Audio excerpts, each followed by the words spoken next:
"Can I ask you something?" A seductive male voice questions. Embarrassed, a surprised female voice responds that, "Yes." We discover that the owner of the voice is a man with beautiful hair and blue eyes. And our protagonist being interrogated is a beautiful lady with pink hair and blue eyes. Embarrassed by the man's presence, she starts to laugh softly. But the man moves even closer to her, resting his hand on the wall she is leaning against. In her mind, she is in a panic, certain that her heart will not withstand so much beauty. He shows her a white flower and rhetorically asks if she has ever heard of the ribloom. And the woman, clearly knowing what it is about, starts to sweat cold. The handsome man continues explaining that there is a legend which says that drinking the nectar of the ribloom flower can cure any disease, and that she has probably heard about this legend since it is quite popular in the kingdom. Extremely tense, she confirms that she has heard of it while nervously laughing. With a smile, he comments that his former self would never believe in such a fairy tale. Then he pins the flower in her hair and, still smiling, says that this is not the real problem. What truly intrigues him is knowing why she gave him that flower. Holding her chin a bit more roughly, he stares at her closely and reveals in a serious tone that the fact that she is sick should be a secret. So he was curious about how the daughter of a count would know something that even her brothers, princes of the kingdom, do not know. The poor pink-haired woman goes into total panic and starts to stutter while thinking of a response. She then says that she accidentally tripped over that flower. It was just a coincidence. But he does not believe her answer for even a second. After all, this flower only blooms in the ice temple that is far to the north, and that the only person who had access to the temple was the saint of the legend 100 years ago. At that moment, our protagonist realizes that she got a bit carried away trying to help the man and that clearly her excuse would not hold. He continues his little accusation, saying that she gave him a flower she found by accident, but that was exactly what he was secretly looking for. Leaning in closer to her, he whispers in her ear, "Because..." The man then pulls the ribbon that holds her hair, saying that if she is planning something bad with it, he will have to punish her. Turning redder than a tomato, she starts to apologize, begging him to please forgive her. Her heart races and she realizes she has reached her limit. Then we see our protagonist faint on the floor. She tells us that her second life ended in the blink of an eye, but she had no regrets because it was a life in which she could love her favorite character and give her best for him to find happiness. The scene cuts to a woman walking tiredly home after an exhausting day at work. This is our protagonist in her first life. Her name was Asuka Sato. She was 30 years old and an elementary school teacher. She is almost at the bus station, but then realizes she just missed her bus home. The woman tries to run to catch the bus, but the effort is in vain, and the worst part is that it was the last bus of the day. She looks at her phone, frustrated, wondering if she should call a taxi. Although the taxi would take only 10 minutes to get home, she would have to spend 2,000 yen. While opening a game on her phone, she tells us that she would much rather spend that money on her favorite character in the game than on a taxi. Prince of Jewels Weaving Love is her favorite Automi game, and she happily spends her hard-earned money on the character she loves the most. And with that thought, she slides her finger on the screen, spending 3,200 yen in the game store. She watches anxiously as the character roulette spins on her screen, opening a beautiful, excited smile when it stops spinning, revealing that she just got a rare card of her favorite character. She quickly puts on her headphones, eager to listen to the voice that came with the rare card. Listening to that masculine and seductive voice makes her feel much better, and then she starts walking cheerfully home. The protagonist tells us that when she was little, she watched a drama that inspired her to become a teacher. She imagined herself surrounded by her students sharing fun moments while watching them grow into good people in the future. But the reality was brutally different from that. The amount of work was enormous, and she didn't even have time to eat properly. To make matters worse, she had to deal with the constant demands from the students' parents, causing stress and exhaustion to start piling up. It seemed that no matter how dedicated she was to her work, her salary never increased while the overtime always did. The exhaustion was so great that she ended up dozing off a few times in the bathtub and almost drowning. But one day, something changed. Something on her phone caught her attention. A video that she stumbled upon would be the reason she managed to wake up every day and go to work. Our protagonist is quite dramatic. The video was a clip from an anime based on a popular Otomi game where Alexandrite, her favorite character, was in action. Both the anime and the game told a story about a reverse harem where 3 handsome princes fall in love with the same woman. Among these 3 princes was Alexandrite, a beautiful man with blue hair, kind and elegant, who quickly became her favorite. But unfortunately, he had a sad story as he suffered from an incurable disease. And his tragic love for the story's heroine named Marin captivated our protagonist even more. Marin had an exaggerated background. She was a saint, the daughter of a count, and a candidate for queen. But that didn't matter because the most important thing was that she was extremely cute.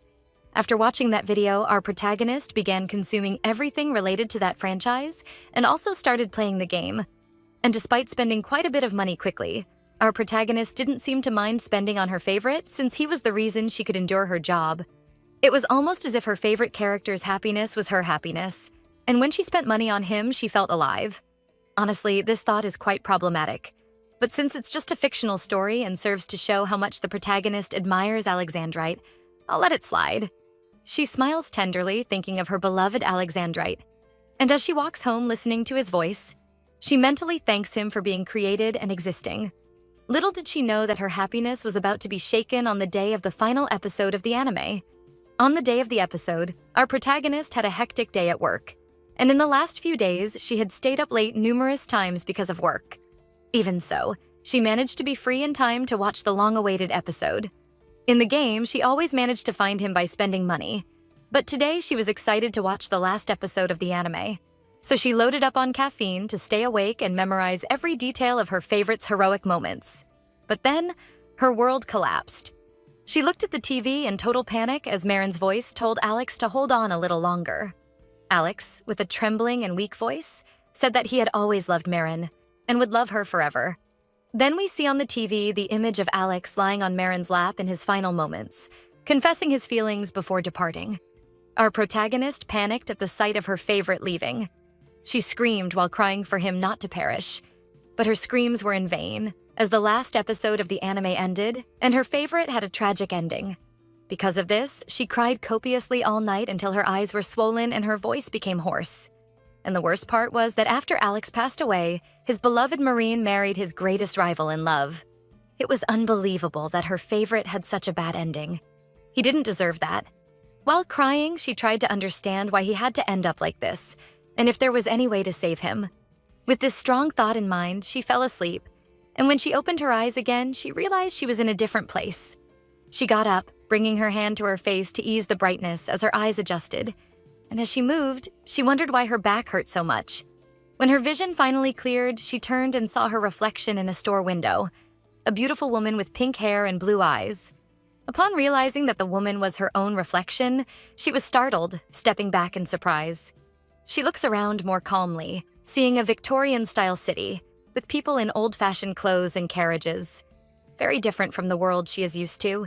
She looks around, trying to understand what the hell is happening, until something familiar catches her attention. A beautiful, imposing castle. A castle she has seen countless times. The castle from her favorite game. She looks on, still in disbelief. But then someone calls her. Only the voice that called her is strangely familiar, which leaves our protagonist even more surprised. She turns in the direction of the voice that is getting closer and closer to her, and in front of her stands none other than Alexandrite, her favorite, there in the flesh. She blushes as she still incredulously observes the handsome man in front of her. Our protagonist stammers in panic, still unable to believe that Alex is right in front of her. Alex, concerned, reaches out his hand towards her, asking if she is okay since she looks a bit pale. Seeing that, she imagines that maybe it's all a dream, or perhaps some virtual reality technology for her game. She tries to convince herself of these theories, and if she is right, then when she touches her favorite's hand, her hand should pass through his. But instead of passing through, her hand touches Alex's warm hand. He feels the warmth, the skin, and even the subtle pulse at the tips of his fingers. There's no denying it anymore. Somehow, all of this was real, and the man in front of her was indeed her beloved Alexandrite. Alex, noticing that the young woman isn't responding, asks again if she is okay. Worried, he holds her hand more firmly, assuming that she is feeling so unwell that she can't even respond. But Alex's approach made the protagonist's heart and mind go into a blue screen. She screams, "What?" while quickly stepping away from him. Still stammering, she begins to say that someone like her has no right to touch him. She runs away, apologizing for someone as insignificant as her daring to touch him. Poor Alex stands there, watching, not understanding what just happened. And the young woman with pink hair continues running aimlessly, mentally wondering what the hell is going on. Honestly, I don't understand what more proof she needs that she has entered the game or the anime. While running, she notices the world she is in again, the carriages, the architecture of the houses, and everything exactly as she was used to seeing in the game. But how did this happen? What is really happening? She is clearly confused, but running with her mind racing causes her to trip and crash to the ground in the middle of a square, drawing the attention of everyone around her. But when she gets up, complaining about the pain of falling face first on the ground, panic takes over her again. After all, in a dream, she shouldn't be feeling pain. This can only mean that she is really inside the world of the Jewel Prince Spinning Love, her favorite game. My God, that name is so cheesy. Thoughtful, she admits that although the reincarnation genre in another world is popular in anime and manga, she never imagined that something like this could actually happen. She wondered if that genre was created by people who, somehow, had reincarnated. But her head hurt from the fall, which only proves that what she is experiencing is indeed real. Which means that Alexandrite really talked to her earlier and she even touched his hand. Thinking about this makes her have a classic nosebleed. She can't believe she is breathing the same air as Alex. Imagining this as a divine reward, she thanks God for it. And finally, she lets go of why all this is happening and decides to just enjoy the opportunity. But then a dark memory comes to her mind. The last episode of the anime where her beloved perished. Then panic takes over her again. Quickly, she starts looking around to try to identify what part of the game she is in. Looking at the landscape and the weather, she calculates that it must be spring now. And remembering Alex's appearance a few minutes ago, she concludes that she is at the beginning of the game. Looking around again, she recognizes the square she is in. Then she remembers that this is the square where Onyx, Alex's rival, and Marine meet for the first time. Both in the anime and in the game, this is the place where Onyx saves Marine and their relationship begins to develop romantically. And for some reason, our protagonist believes that if Marine and Onyx end up together, it means that Alexandrite will die. That's why she is determined to do something about it. Her thoughts are interrupted by Marine's voice asking someone to stop immediately. Turning around, she sees the scene where Marine is being harassed by 3 brutes. Marine tries to argue with the men, saying that she was just distributing bread to the needy. But they simply ignore what she is saying and continue to bother her. Our protagonist realizes that this is the beginning of the event where Onyx and Marine meet. Therefore, this only means that Onyx must be about to appear. She starts to look for him and quickly spots the handsome man with black hair and purple eyes. She begins to think about what to do to prevent the scene from happening. After all, in her mind, she truly believes that if Onyx and Marine end up together, her favorite will perish. She starts doing various mental calculations to prevent the meeting, until she comes up with a plan that she believes is foolproof. She runs to the nearest boutique, buys some clothes, and quickly changes. Meanwhile, in the square, a small crowd has formed at the spot where Marine was being harassed. Onyx, noticing the commotion, starts to head in her direction to understand what is happening. But a presence coming from behind him catches his attention for a moment. But as soon as he turns to see who it is, the person passes quickly by him. One of the men tormenting Marine yanks her roughly by the arm, causing the bread she was carrying to fall to the ground, and she looks helplessly at the people nearby, asking for help. And then our protagonist approaches in confusion, shouting for the men to stop that immediately. Determined to protect the happiness of her dear Alexandrite, the young woman appears wearing extravagant clothes and makeup. With a judging look, she orders the men to stop their vulgar actions. Everyone looks surprised in the direction of the woman, trying to understand what is happening. Our protagonist's plan is to take on the role of the villain and use that to destroy the heroine's relationship with Onyx. And with that, make Marine get closer to Alex, thus supporting the romance of her favorite character and ensuring his survival. She laughs wickedly as she mentally goes over her plan. Moreover, she intends to be a citizen of this new world who will pay her taxes as a way to give more support to Alex. She will spare no effort to make her beloved Alex a king. Returning from her thoughts, she smiles, satisfied with her villainous entrance, while everyone continues to look at her suspiciously. But then Marine seems to recognize her and calls her Miss Arianel. This surprises our protagonist for a minute. But then she looks around, searching for the said Miss. Realizing that Marine is looking in her direction, she points to herself and questions if she is Arianel. Marine nods, causing the protagonist to raise her fan, embarrassed by the unexpected fact that she and the heroine know each other. Marine, worried, asks if everything is okay since she froze as soon as she heard her name. Our protagonist's plan has gone down the drain. She never imagined she would reincarnate in a body that knows Marine. And worse, she had no idea who Arianel was. She swore she had entered the body of a random extra from the game. Marine takes a step forward, trying to approach Arianel. But one of the men grabs her wrist. Twisting Marine's arm, he is clearly irritated by all that interruption. Arianel comes back to her senses, realizing that despite the unusual discoveries, the problem with the bad characters has not yet been resolved. But then a maid suddenly appears, shouting for Lady Arianel and delivering a flying kick to the thug holding Marine's arm, causing the thug to be completely knocked out. The maid looks at the two remaining thugs with a threatening gaze. She quickly advances, knocking one of them out, and punches the other squarely in the face, resolving the problem with the thugs in less than a minute, while the two women look on, impressed. Arianel wonders who this woman is and how she is so strong. The maid turns to the protagonist and with tear-filled eyes, calling again for Miss Arianel, jumps in her direction, giving her a strong hug and saying that she was dying of worry. She keeps complaining that she had only gone to buy a crepe at Miss Arianel's request, but as soon as she took her eyes off her lady for a brief moment, she disappeared. And when she finally found her, she saw those damn thugs bothering her, which made her very furious. While grumbling, she places Arianel on her shoulders. The maid then apologizes for the commotion with Miss Marine. And happy to have found her lady, she informs Arianel that they are returning to the estate, and our protagonist is lost, not understanding where they are going and who this strong woman is. As she is carried away by the maid, she sees Onyx approaching Marine in the distance. Realizing that she has miserably failed in her plan, the maid ignores her lady's agitation and simply places her in the carriage back to the mansion. Feet appear, observing the scene. Alex, who is also watching the commotion, notices the crest on the protagonist's carriage.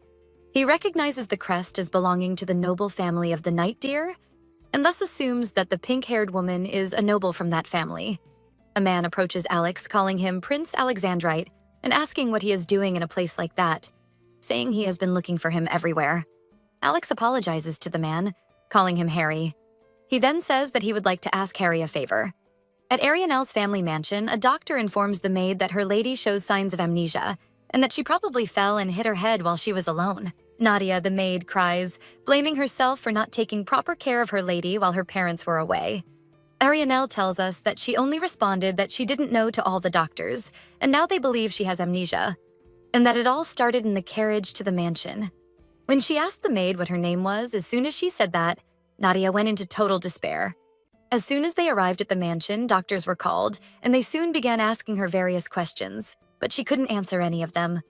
In all the reincarnation mangas she read, the person always inherited the memories of the body. But it seems that our protagonist was unlucky because she has no idea about Arianel's past. The maid continues crying and blaming herself for what happened to her lady. Worried, Arianel asks her to please calm down a little.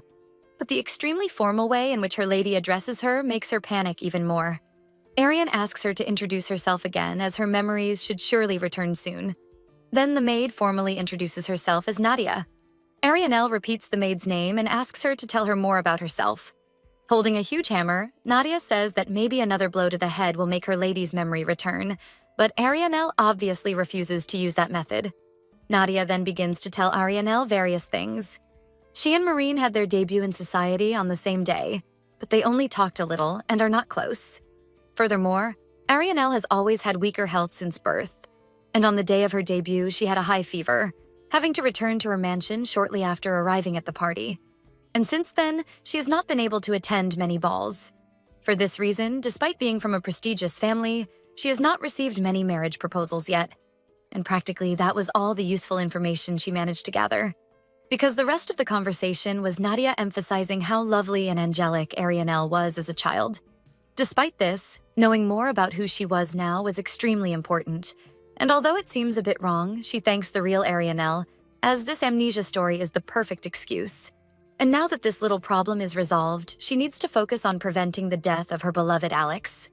One of the mansion's servants enters the room, informing that a letter from the royal family has just arrived for the young lady. Arianel receives the letter and realizes that it is actually an invitation to the royal ball, and she is extremely surprised to have been invited to a possible event of the game. Meanwhile, at the royal palace, two princes of the kingdom are conversing. The blonde one asks Onyx if he has heard the rumors about their brother, Alex. Onyx says he hasn't been listening, so the blonde says that apparently Alex sent a personal invitation to a woman, inviting her to the next ball, and that it's not like Alex to do something like that. We find out that the blonde's name is Citrine Pendragon, and he is the third prince of the kingdom. But Onyx, the second prince of the kingdom, doesn't seem very interested in his older brother's love life. But Citrine reminds his brother that soon they will all have to choose a bride, whether he likes it or not. Onyx gives a serious and slightly irritated look to his brother. Citrine retorts with a look saying that his brother doesn't need to make such a scary face, and that he also doesn't care much about the type of woman Alex is interested in. At the same time, in Alex's room, the sound of a painful, labored breath resonates throughout the room. Alex is sitting on his bed, breathing heavily. He places his hand on his chest, trying to ease the pain, and wonders if the medication he received today from the church is already losing its effect. Sweating from the pain, he wonders if this is a sign that his time on this earth is coming to an end. He remembers the encounter he had with the young woman with pink hair, her various curious expressions, and her cute yet strange scent at the same time. He leans his back against the headboard of the bed and wishes he can at least create good memories at the ball. Balls are places where high society people gather. Nobles, desperate to maintain their status and wealth, participated in conversations surrounded by a glamorous atmosphere and elegant music. Amid laughter and whispers, they exchanged the latest news from society, gossip, and even closed important deals. Decisions about marriage also naturally formed part of this, but this was not limited to the world of the game. Balls were also events present in reality. But she had never participated in something like this in her old life. But the day of her personal debut had finally arrived. And today was the ball, and also the day that marked the end of the introductory part of the game. The event, Ball of Destiny. After the player meets all three main characters of the game, this is the first major event that occurs. First, Marine must interact with the three princes during the ball. And then, out of nowhere, the king decrees that she must choose one of the princes, and that is when the game truly begins. And her chosen one will become king. Despite the absurd decree, it makes sense for an Ottomy game. And all the main characters are breathtaking. Marine, despite being confused, accepts her fate and follows the story of the game, but until Chapter 2, all players follow the same path. Depending on the level of affection gained by a specific prince by the end of the second chapter, she didn't want to fail, so she even used a step-by-step guide. All the other routes, except for her favorite characters, were completely ignored. But in the anime, things were not so simple, and the official storyline culminated in the tragic end of her favorite. But who the hell cared about the official story? Our protagonist was determined to rewrite the story so that her favorite would have a happy ending at all costs. Night falls, and the time for the ball arrives. And soon the venue is already filled with various well-dressed people and music. And some nobles gossip about a woman who just arrived, wondering who her father might be. They gossip about Arianelle, who arrives at the ball wearing an extravagant low-cut red dress. The other women continue gossiping loudly about how vulgar the protagonist is dressing. Nadia, who is accompanying Arya, remembers that earlier she begged her lady to wear a delicate dress in a lilac shade, but she refused. Arya was determined to find Marine. She remembered that in the game, the ball event itself was simple. Marine remained leaning against the wall of the dance hall, observing the movement, and then was approached by the princes one by one. In the game, the level of affection changed according to the choices made during conversations. She had memorized all the decisive points of this event. So if the anime follows the same development, Marine must be in that direction. While searching for Marine, she remembers that according to Marine's background, this ball will be her first public appearance since her debut. The debutante ball was an event where young noble ladies were presented to society. And this included Marine, who was in training to become a saint, even though she was being kept hidden in the church to prevent her divine powers from being misused. Perhaps that's why almost no noble had met Marine. In the anime, when she was introduced as a possible bride for the princes, all the extras around were in an uproar, filled with excitement. And there she was. Arya had finally found the future wife of her favorite character.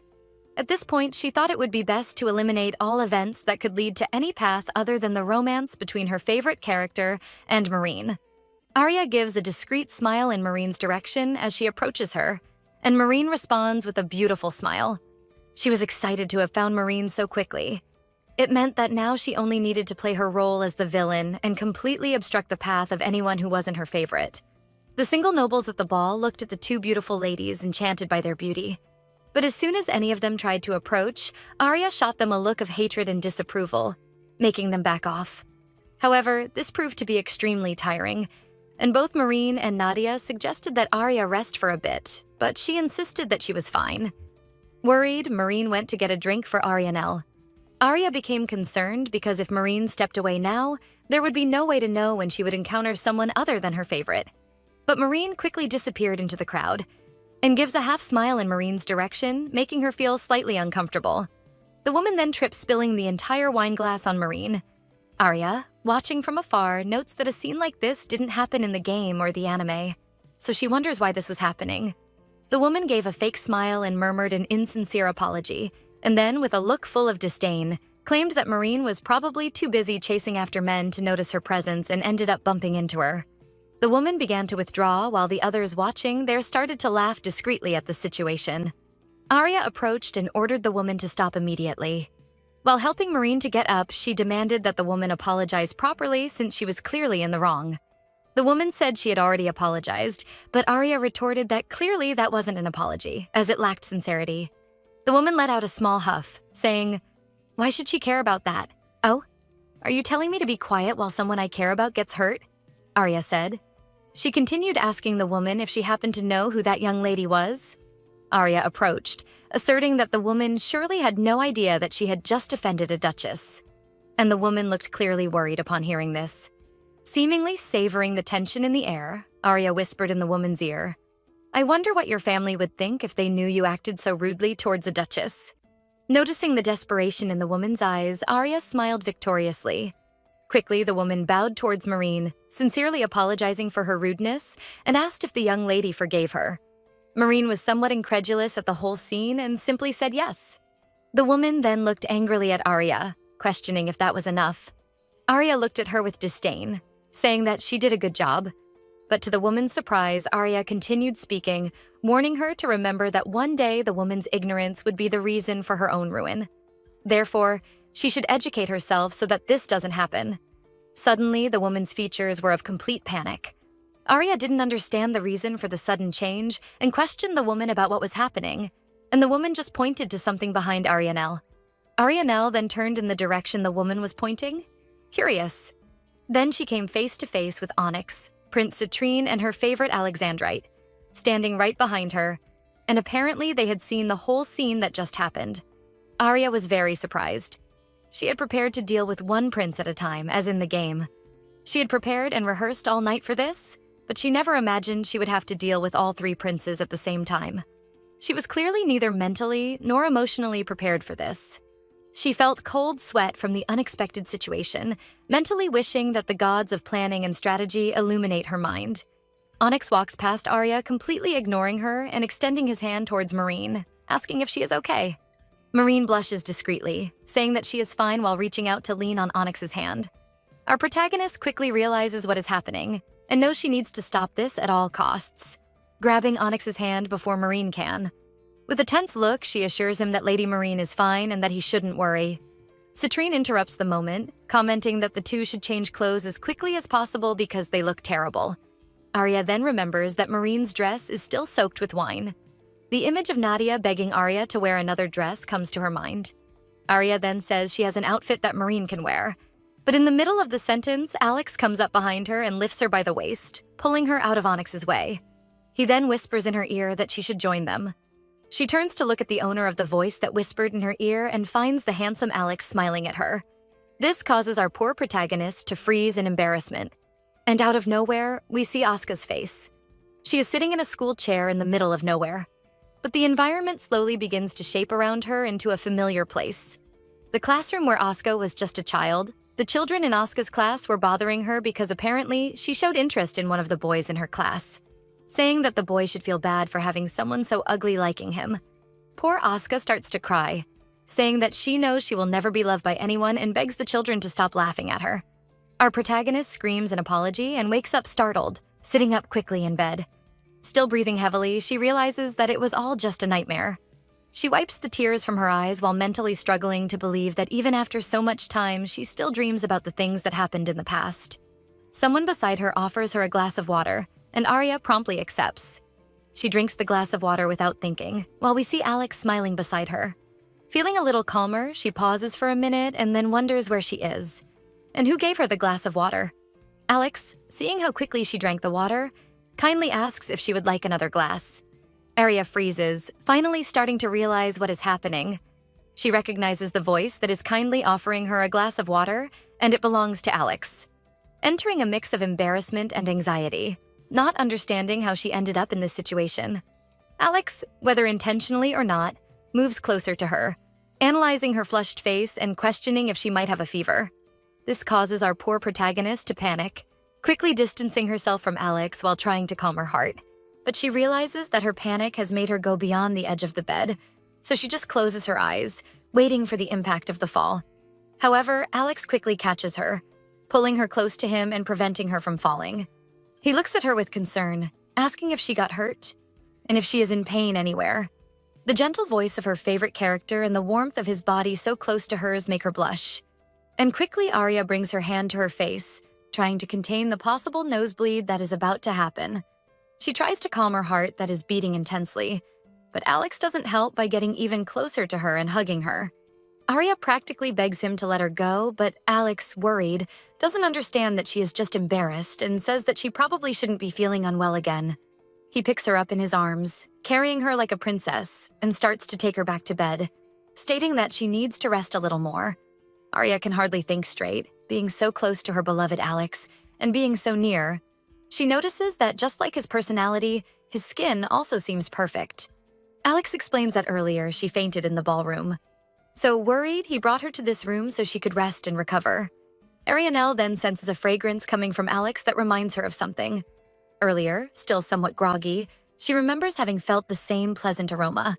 The poor Arya freaks out upon realizing that not only did she faint in front of her favorite, but he also had to carry her there. She apologizes to Alex for the incident she just remembered, but he gently places her on the bed and puts his hand on her forehead to check if she has a fever.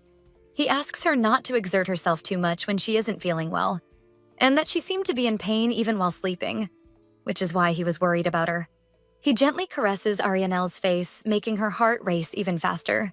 Alex looks at her with genuine concern in his eyes, asking her to stay there and rest a little, and that he will call her personal doctor to examine her. Arya feels she has reached her limit and desperately looks for a distraction, trying to avoid the embarrassing nosebleed that is about to happen. And to her luck, the bedroom door opens, and Citrine enters the room. Seeing the somewhat strange situation in the room with Alex sitting leaned towards Arya, while she covers her nose and mouth with her hands. But for Arya, Citrine is her savior, the perfect distraction she needed to calm her heart, since she has zero interest in him. Citrine looks a bit irritated, as he has never in his life received such an emotionless look.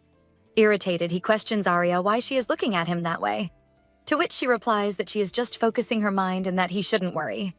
Hearing this, he wonders if there is any woman capable of maintaining concentration while looking at his face. After all, he had a face more beautiful than any national treasure, a face that is born only once every 10,000 years, a beauty that drove women crazy. So he wonders what the hell that woman is. Despite clearly having wounded Citrine's ego, Arya's plan seems to have worked, and she finally calms down looking at him. Alex looks at Citrine and questions if something is wrong, which makes the poor girl's heart race a little again, causing her to stand up without looking around, focusing only on the blonde's face to calm down again. Arya realizes that she was so focused on calming down that she hadn't noticed that the handsome man in front of her was probably the third prince of the kingdom. Citrine, irritated, looks at Arya saying that he can't believe she had the courage to wear such an outdated and tasteless dress to the ball, and that she, as a noble, should know how to choose her clothes better, especially for important events like that. His attitude only confirms to Arya that he is the third prince, Citrine Pendragon, the only son of the second queen. His face is so beautiful that it is often mistaken for that of a woman, and there is even a scene in the anime where he dresses as one.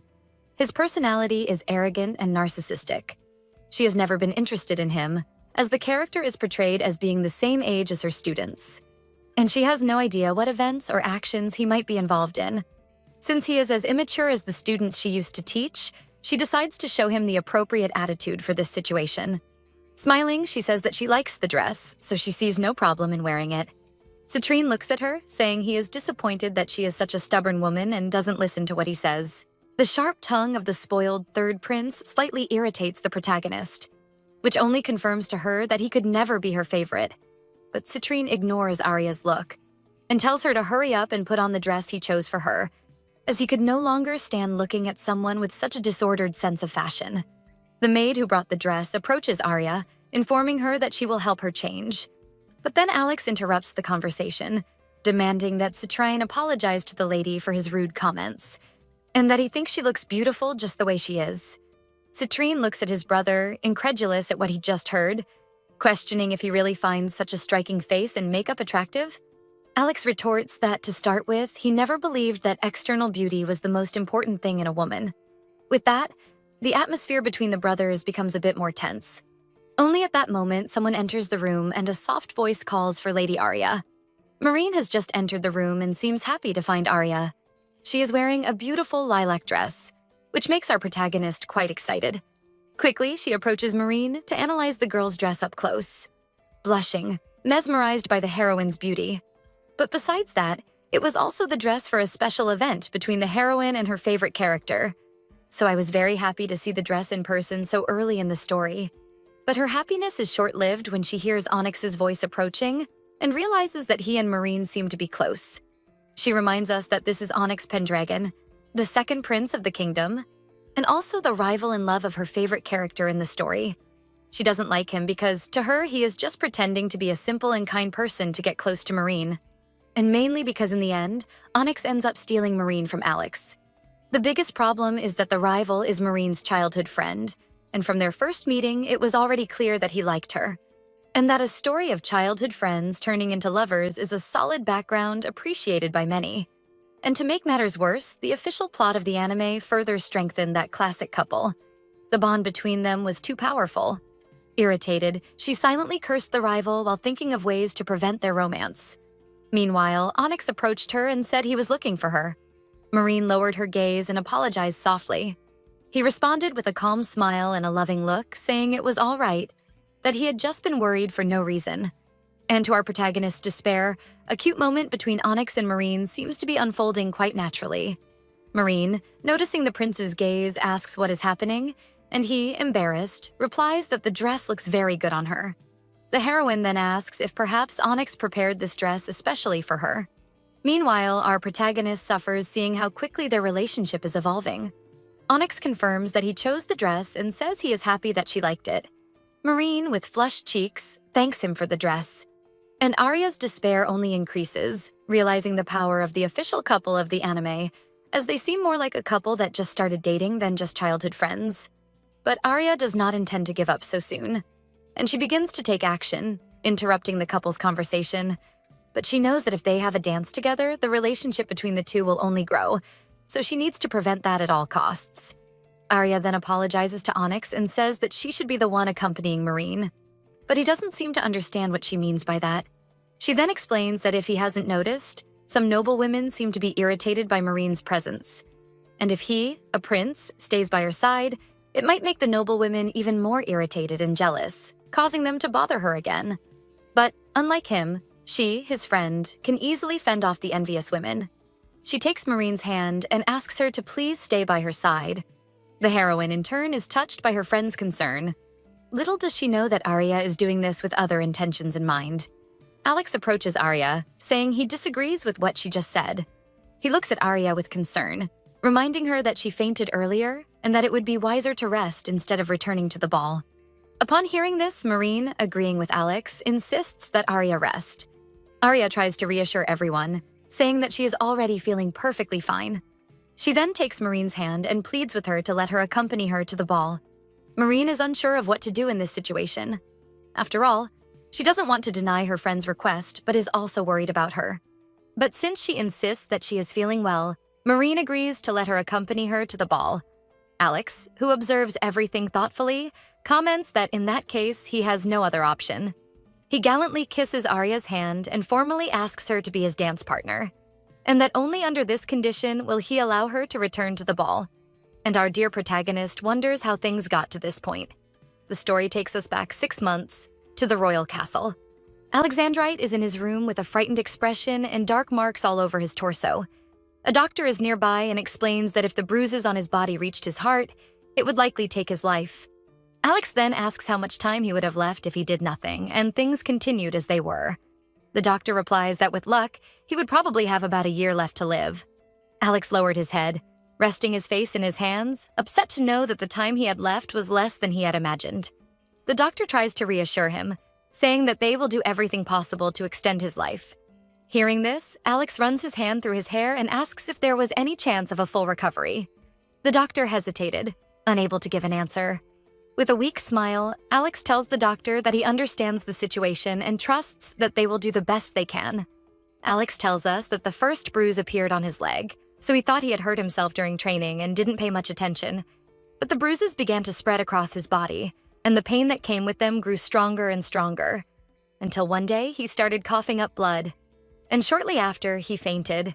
After being examined, the doctors concluded that someone had placed a curse on Alex, and that the curse manifested through these bruises that began to destroy his body little by little. The news that he had only a year to live became a secret kept only by the king, the high priest, the doctor, and his secretary.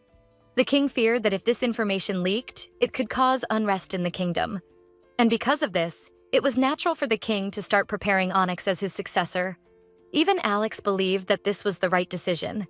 Therefore, Onyx began to be trained without knowing the real reason for it. This outraged the young man who believed that Alex was the best candidate to become king. He requested several audiences with the king and spent a good amount of time explaining why Alex was the most suitable among the 3 princes to become king. He declared with conviction that Alexandrite possessed a noble character, great compassion, intelligence, and humility, being the example of a perfect monarch. He even stated that he wished to become the ideal knight, worthy of serving a king like him. Alex admitted that although some of Onyx's words were a bit embarrassing to hear, they made him happy. But the truth was that with each passing moment, he was getting closer to death. And without a miracle, becoming king was something impossible. The worried king considered telling the truth to Onyx, but Alex asked that the secret be kept. For if rumors about a curse in the royal family spread, it would cause fear among the citizens and give other kingdoms the chance to take advantage of the situation. Moreover, Alex also did not have the courage to tell his beloved brothers that he would soon leave this world. Even so, the king was worried about Onyx's stubbornness. It was then that Alex suggested using the duke's daughter, Marine. He told the king that Onyx had been in love with Marine since they were children. The fact that she possessed sacred power made her an excellent candidate for queen. If the king declared that the man chosen by her would be the next monarch, perhaps Onyx would start to take the matter more seriously. The king acknowledged that the idea could be good, but emphasized that it was also necessary to consider the duke's intentions. Furthermore, Marine was at that moment training in the church to become a saint. Alex then questioned whether there could be a better use for her power than becoming queen. The king agreed, stating that it would be necessary to coordinate with various parties. Even so, he assured that he would move the plan forward. Alex, satisfied with the response, thanked his father and began to withdraw. But then his father called him by name. With a look filled with sincerity and a hint of sadness, he stated that he felt the same as Onyx regarding Alex and that there was no one more suitable to become king than him. With a slight smile and a calm gaze, he affirmed that he understood everything.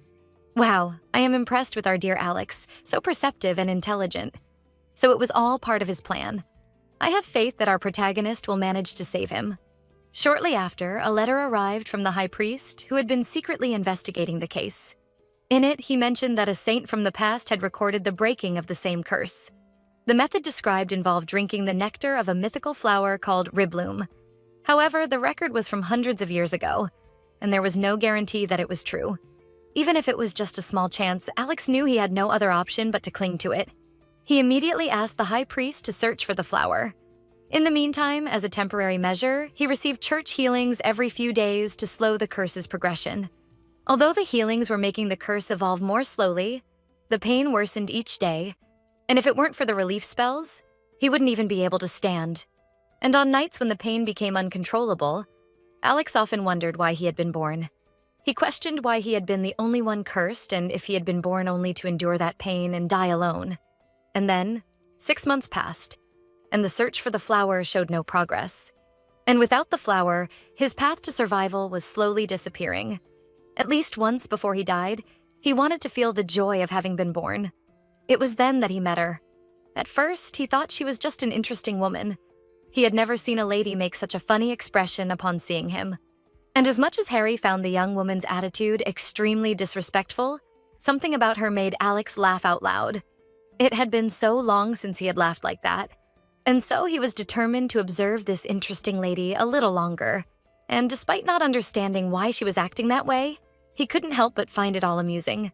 And as he watched her, it was as if he forgot all the pain he felt. He simply laughed. And with that, Alex wanted to know more and more about this fascinating young noblewoman.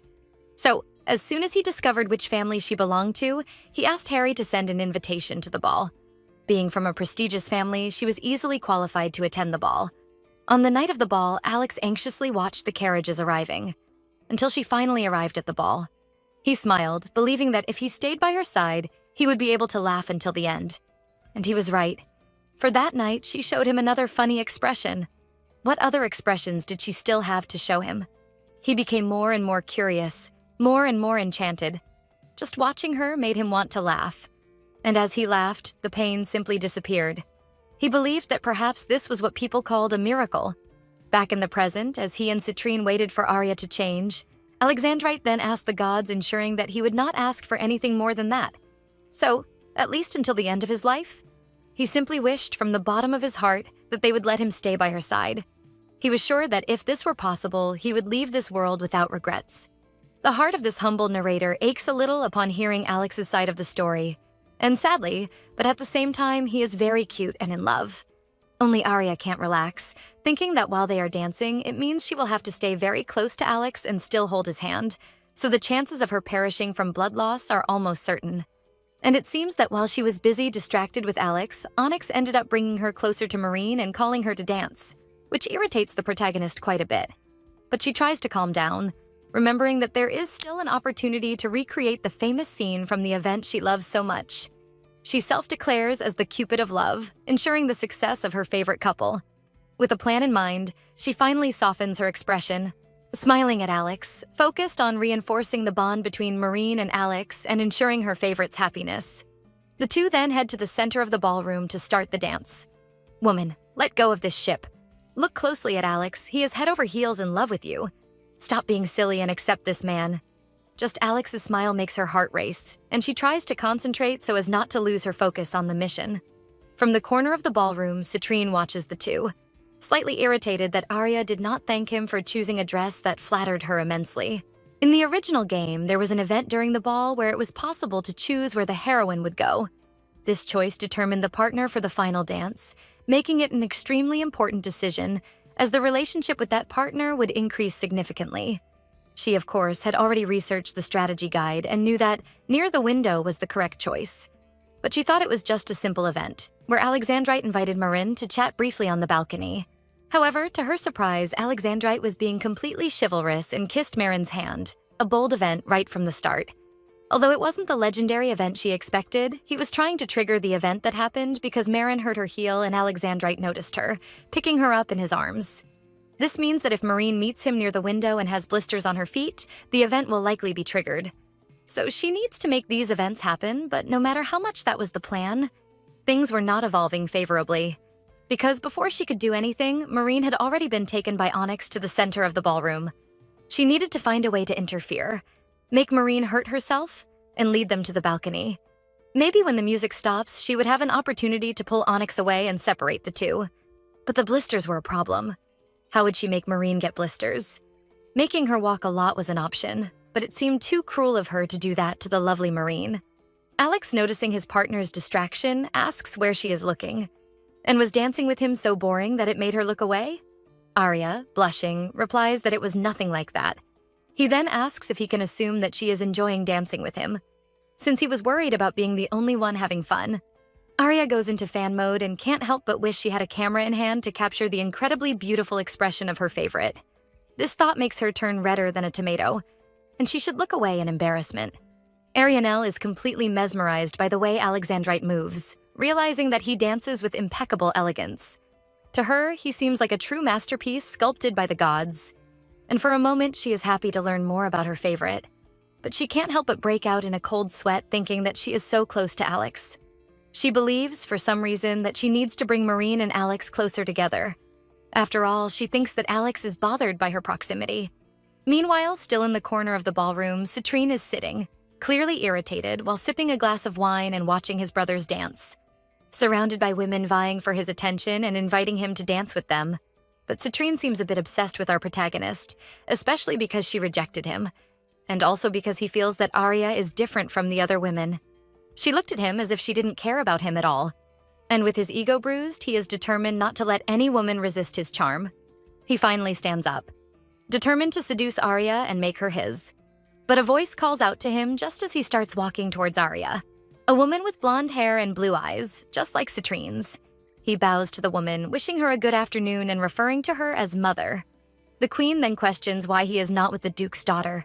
Citrine asks what she is talking about, and she reminds him of the real reason the ball is happening. But he smiles at his mother, saying he has no idea what she is talking about. She puts her hand to her head in frustration and tells him that as soon as this music ends, he should go to Marine and invite her to dance, because doing so will significantly increase his chances of becoming king. Citrine gives a small sarcastic smile. He apologizes to his mother, but tells her that the woman he will dance with is someone he will decide for himself. Saying this, he steps away from the queen and walks towards the center of the ballroom, telling himself that his target is our protagonist. And she, meanwhile, is already preparing to put her plan to separate Onyx from the heroine into action. As soon as the music ends, she starts walking towards Onyx, but her movements are impeded when both Alex and Citrine hold her by the hand. Alex, noticing his brother's advance, questions what he is doing and reminds him that Arya is his dance partner. Citrine retorts that people are allowed to switch partners when the music changes. And with that, he asks Arya if she would do him the honor of dancing with him. The two refuse to let go of Arya and stare at each other, increasing the tension of the moment. Arianel is lost and surprised, trying to understand why two of the main characters in the game are fighting over her and completely ignoring Marine, the heroine of the game. She wonders if this might be some kind of bug in the game, because in her mind, this makes no sense at all, especially since things between Marine and Onyx seem to be evolving rapidly. Realizing that her plan is about to fail, she begins to recalculate things, and after thinking for a bit, adjusts her action plan, believing she has found the best solution to this problem. In a serious tone, she asks the two to please let her go. They, not quite understanding, do so, and she, asking for permission, begins to distance herself from them. She then lets out a scandalous laugh, once again assuming her role as the villain. I wonder when she will realize that this villain act is completely ineffective and just makes her seem strange. Arya continues her speech, telling the two princes that unfortunately her next dance partner has already been chosen. She walks over to Marine and Onyx, literally placing herself between the two.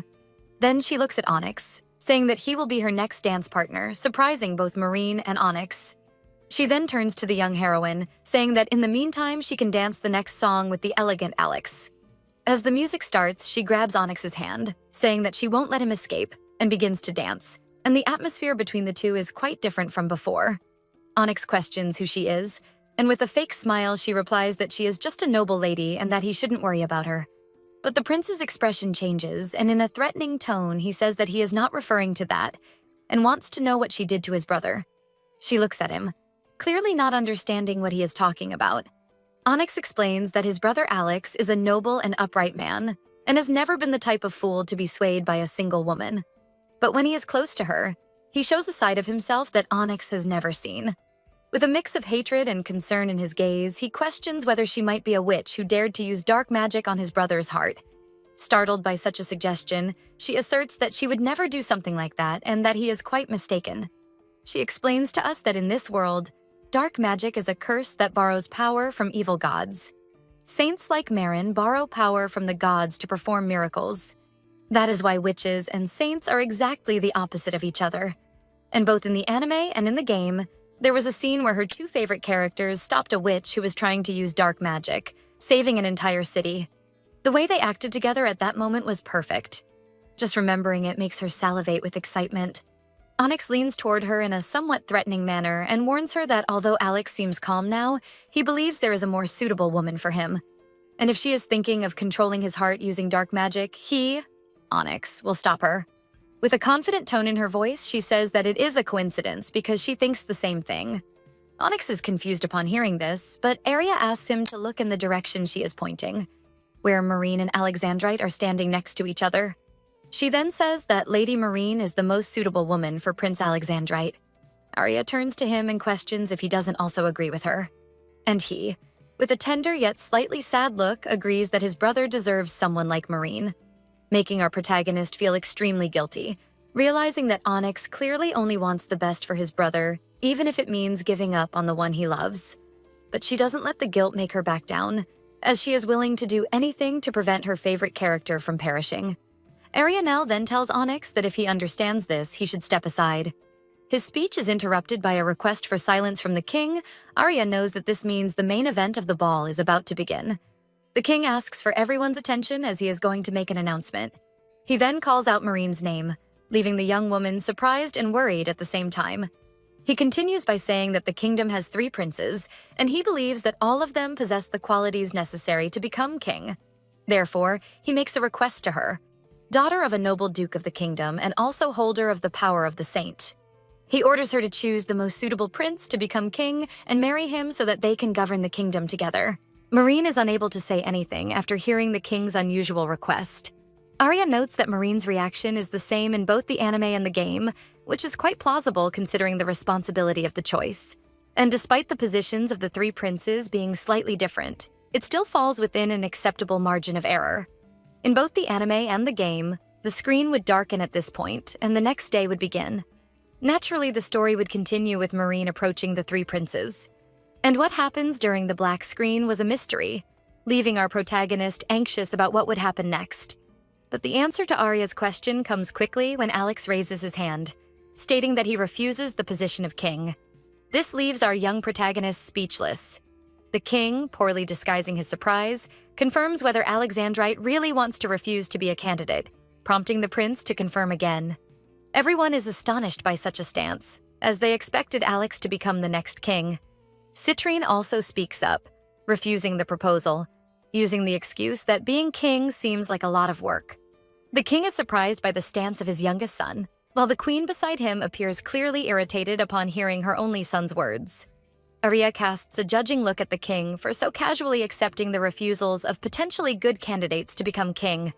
Alex approaches Onyx, saying that in this case it is clear that he will become the next king, and he will be leaving along with the lovely Lady Arianel.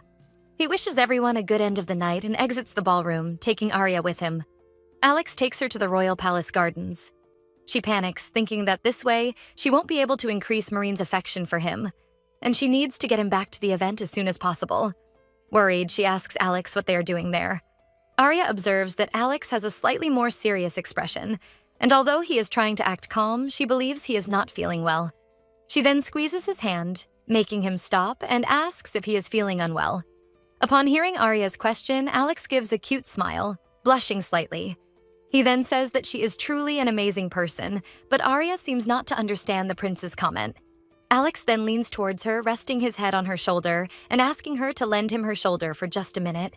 She helps him lean on her, practically hugging him, and confusedly asks what is happening and what is wrong. Alex cannot say anything, as he concentrates on trying to hold back the agonizing pain. Arya realizes that Alex is probably suffering from the symptoms of his illness and tells him that she will call Marine, as with her divine powers, his pain should improve quickly. But as she starts to pull away, Alex holds her wrist. He asks her not to go, admitting that he doesn't want to be away from her, leaving Arya redder than a tomato and extremely surprised by such a confession. The scene cuts to the two sitting on a bench in the garden. Arya observes Alex, clearly worried but relieved that he has calmed down. She wants to free him from this painful illness as soon as possible. Therefore, Marine needs to follow the route with Alex at all costs. This is because, in this route, the couple embarks on a journey to obtain the Ribloom and cure Alex. This is the main event of the romantic route.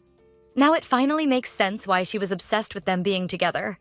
This narrator apologizes for having judged without knowing, despite still finding it easier for her to simply get the plant herself. The protagonist remembers that during the trip, there is the event under the same roof at the inn and other romantic moments that make the heart race in the best style of an anime game. For Arya, the route with Alex is the best route, As in it, the couple realizes they are in love with each other and overcomes Alex's terminal illness, thus creating a beautiful romance. Arya's daydreaming is interrupted by Alex, who apologizes for having leaned on her out of nowhere and that it must have been frightening. But she gives an awkward smile, saying that it's all right, remembering that the hardest part was calming her heart with her favorite so close to her. Changing the subject, she asks if he is feeling any better. Alex says he only feels a little tired, but that he is much better. She repeats what he just said, but thoughtfully, knowing that Alex probably only said that because he is actually hiding his illness from everyone, so he didn't have much choice but to say he was fine. The prince holds Arya's hand and thanks her for staying by his side, as thanks to that, he feels much better. Arianel is delighted to hear this, but then she realizes something. That is exactly the same situation that happened in the game when Marine relieved Alex's pain for the first time with her sacred powers. She despairs, asking herself why she is there in place of Marine. The scene is so perfect and romantic that it should be happening between the protagonists, not with her. With that, she stands up, commenting that they should return to the ball, because she knows she needs to prevent Onyx and Marine from getting closer. To her surprise, Alex asks if they really need to go back. He looks at her with a gentle gaze and asks, "What would you say?" He then places her hand on his face and says that even if she said no, he has no intention of letting her go. This makes our protagonist's poor heart almost leap out of her mouth, so she ends up giving in. The two walk through the gardens while Arya, tense, can't help but worry about the fact that she needs to increase the affinity between Marine and Alex. Moreover, she can't help but feel tense, as she is so close to her favorite. And just the thought of how close she is to him has already made her heart race wildly. Casually, Alex asks if she would mind listening a bit to what he has to say. And she politely says she would love to listen. He says he has spent his whole life dedicating himself to becoming king, and although he can't tell her why, he no longer has the qualifications to be king. She looks at him curiously, wondering if the reason he is unqualified is the illness. Arya knows that even while suffering, he always keeps a smile on his face, and he does this because he doesn't want to worry the people around him. She remembers having shed many tears over this while playing the game or watching the anime. Alexandrate has always been a prince and a kind man. He always put others first, never thinking of himself. He dedicated everything he had to help someone other than himself. And seeing him trying so hard gave her the strength to keep working even in the toughest moments. The love that Alexandrate had for his people always shone through. That is why she admired him so much and wanted to support him with all her heart. After all, if he is trying so hard, she had to at least try and put in effort too. No matter how difficult the work was, she always managed to pick herself up because she knew he was also giving his best. After remembering this, she decides to casually ask him something. She then says that if marrying Lady Marine could make him king, the fact that he doesn't have the qualifications would be irrelevant. Firmly and decisively, Alex retorts that this has nothing to do with him, and that he had decided to support his brother Onyx as the next king. Onyx may seem cold and distant, which makes him easily misinterpreted, but in reality, he is a serious and reliable man, never backing down when he makes a decision, and besides that, continuing Alex while gently touching the young woman's face. A miracle only needs to happen once in a lifetime. He concludes mysteriously. Arya repeats the word miracle as a question, not understanding what he is talking about. Alex then leans towards her and looking into her eyes says that the miracle is her entering his life. "Me?" says Arianel, still trying to understand what is happening. "My God, is your heart racing with Alex being so sweet? Because mine is." He confesses that strangely, when he talks to her like that, he feels he no longer needs to follow the path to become king and that he can be happy in another way. Perhaps this is the miracle that was given to him in this life. She asks what he means by that, while mentally starting to panic. Assuming that if she stays by his side, he will simply accept his fate and succumb to the illness, Alex continues speaking, unable to hear the thoughts of our protagonist. He says that his goal was to be king, but it seems that all of this has been in vain. But that by her side, perhaps. Arya holds Alex's hand, telling him not to worry and that it is still too early to give up. And she promises him that she won't let his effort go to waste.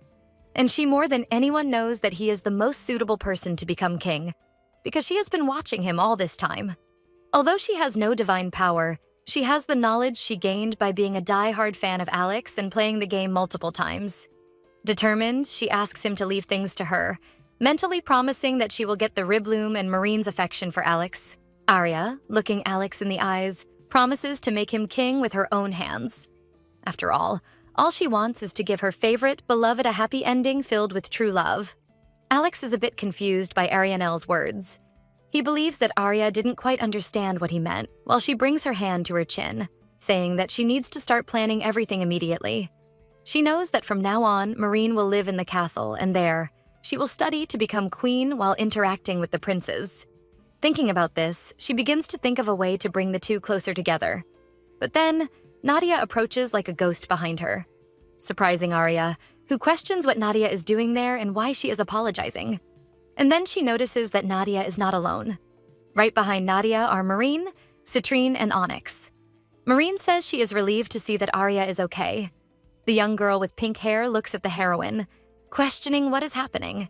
She then explains that a few minutes ago she was in the hall talking to Onyx when Citrine approached, asking about that woman. Meereen questioned him if that woman means Lady Arianel, and Citrine confirms that it is. She then noticed that it had been a while since she last saw Arya. Onyx comments that he saw Alex go to the outdoor area with her. Hearing this, Citrine concludes that Arya is the woman to whom Alex sent the invitation for the ball. The three talked a bit, questioning Alex's intentions. But they are interrupted by Nadia, worried about not being able to find her lady. And this way, Meereen finishes explaining to Arya how they all ended up looking for her. Arya apologizes to her maid for making her worried. Nadia hugs her emotionally, saying that the most important thing is that she is safe. Again, Nadia lifts her lady onto her shoulders and starts carrying her back to the mansion. Arya struggles, asking Nadia to wait. She then escapes from her maid's arms and goes to Meereen. Saying that she has a favor to ask, she holds the heroine's hand. Then she says she would be immensely grateful if Meereen would allow her to serve as her lady-in-waiting, and everyone present is surprised by the request. A few days later at the royal palace, Arianel formally introduces herself to Lady Marina, informing her that starting today she will serve her as her lady-in-waiting. Meereen thanks her, a bit embarrassed by so much formality. Meanwhile, Arya laughs inside, feeling victorious for successfully infiltrating the palace. Although it was a bit complicated to leave home, since Nadia refused to let her go. This made her resort to a low blow against the poor maid, saying that if Nadia didn't let her go to the palace, she would never speak to her again. And although she felt bad for Nadia, she knew she was doing it for a good reason, to save her favorite. Returning to the present, Meereen confesses that she is feeling a bit lost in the palace. She was told to live like a queen candidate, but she had no idea what exactly that meant or what she was supposed to do. It's no wonder Meereen is confused. She has spent her whole life helping people like a saint and training to use her sacred powers. Arya approaches the young woman and says that she will be there to help her, and that if she has any problems, she just needs to say so. But secretly, Arya will do whatever she can to guide Meereen on the path to save her favorite. Upon hearing this, Meereen smiles and says that Lady Arianel's presence gives her a lot of strength. The two are interrupted by a woman with a firm posture who appears to be a tutor.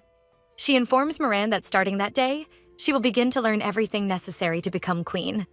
Arianel responds to the woman enthusiastically, but the tutor gives her a stern look and asks why the lady-in-waiting is answering in place of her mistress. Trying to justify herself, Arya says that she and Meereen are like two halves of a whole. The governess sighs and says that in that case, Arya should sit down since she will participate in the lessons alongside Meereen.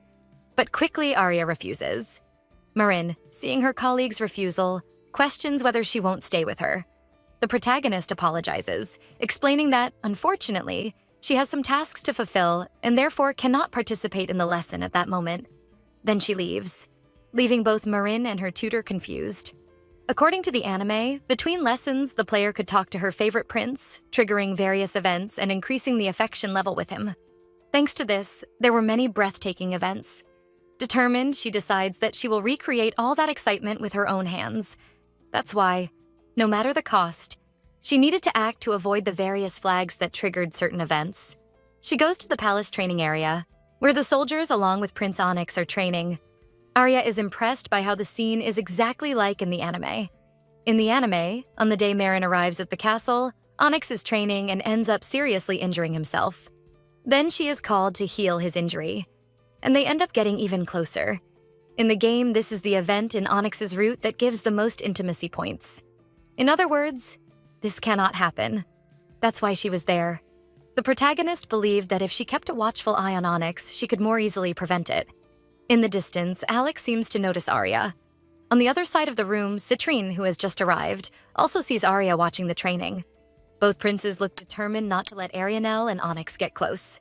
Arya, for her part, continues watching the training, certain that with Onyx's skill, it doesn't seem like he will get hurt. Only a young boy training there is the key factor that triggers the start of the event. The young boy, during his training, for some reason, lets his sword slip, causing it to head towards another knight. And when it seems that the blade will hit another knight, Onyx throws himself to save him. But the blade ends up piercing Onyx's arm. Honestly, there were many flaws in this plot, but if she thought of it as a scenario created by the gods to spice up the romance between Marine and Onyx, everything made sense. After all, a wounded hero being healed by the heroine was the kind of cute and classic scene that was perfect. But none of this was going to happen because Arya planned to take the boy away from the training area. With the plan structured, she approaches the boy, and using her charm, she asks if he could help her for a moment. Promptly, the boy offers to help her. Internally, the protagonist celebrates that her plan is working. Once again, she realizes that she learned something by observing the students. If a beautiful woman makes a request kindly, the young men follow her without hesitation. As a former teacher, she feels a bit guilty for deceiving such a young boy, but since it's to save lives, she has no choice. She quickly starts to leave with the boy from the training zone, when Citrine appears asking where she is going, making the protagonist wonder why the third prince was there. He leans towards Arya, saying that if she needs help, he can assist her. He starts to order the boy to return to training. Citrine casts a threatening look in the boy's direction, and quickly the boy retreats. Arya tries to stop him from leaving, but Citrine grabs her by the arm again, questioning what it is that she needs. What or who is causing her problems? Little does he know that the one bothering her is actually him. Arya just asks him to let her go while Citrine insists that she tell him why she asked the boy for help. She looks towards the training field to try to see where the boy is, but she is startled to see that the scene has begun, and a sword slips from one of the soldiers' hands and is thrown into the air. The other knights had already noticed the situation, so it was to be expected that Onyx would also notice. But when she looks at him, she realizes that he is distracted, looking at something. Onyx was gazing dreamily at Marin, who was on the second-floor balcony near the training field. She wonders, confused, if this is one of those ridiculous scenarios where the hero is so enchanted by the heroine that he can't move in time. Determined, she starts to run quickly towards Onyx. She shouts for him to be careful and look up as she approaches. Using the momentum of her run, she pushes Onyx, pulling him out of the sword's path. The knights warn her to be careful because now that she pushed Onyx, the sword is heading directly towards her. But something hits the sword, causing it to veer off its trajectory. We then see that Alex, who is also there observing, reacts immediately and runs to help Arya. With a precise strike, he intercepts the sword with his own, preventing it from hitting the young woman. At the same time, Citrine had thrown himself in front, grabbing Arya and trying to protect her with his own body. As the adrenaline of the moment subsides, Arya wonders why her favorite is also in that place. Alex looks seriously at Onyx, asking why he was so distracted standing in the middle of the field. And in a serious tone, he asks his brother to be more careful. Intimidated by Alex's glare, Onyx apologizes to his brother. After that, he walks over to Arya. He extends his hand towards her, and she, still in shock, asks what exactly happened.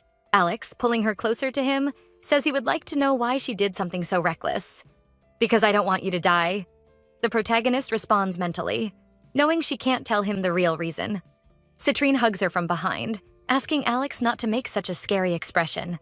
Alex explains that the least he can do is scold her for putting her life at risk by doing that. Citrine comments that in situations like that, the best thing to do is protect the person in danger, just like he is doing now. Irritated, the first prince comments in a cutting tone that his dear brother is probably overestimating his own strength. At that moment, a sweet voice calls for Arianel. Marin, who probably saw everything from the balcony, approaches quickly. Arya asks if something happened because she is coming running. While mentally getting excited to see Marin and Alex in the same environment, thinking to herself that this could be an opportunity to increase the affection between them. It is then that Marin asks Arianel if she has feelings for Onyx. Look at that. The heroine is jealous. How cute. But I think it's plausible. After all, she doesn't know the real reason, and to an outsider, it may really seem like Arya likes Onyx. Initially, Arya believes she must have misheard what the young woman just asked her. Embarrassed, Marin looks at the protagonist and asks with a hesitant voice if she really likes Onyx so much that she would risk her own life to protect him. Arya feels frustrated upon hearing the question, not understanding how things got to that point.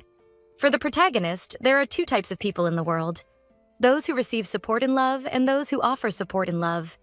And she learned about this back in high school. One day, one of her classmates approached her and asked if she was close to a boy in the class named Watanabe. Asuka replied that somewhat. They lived near each other, and their families got along well.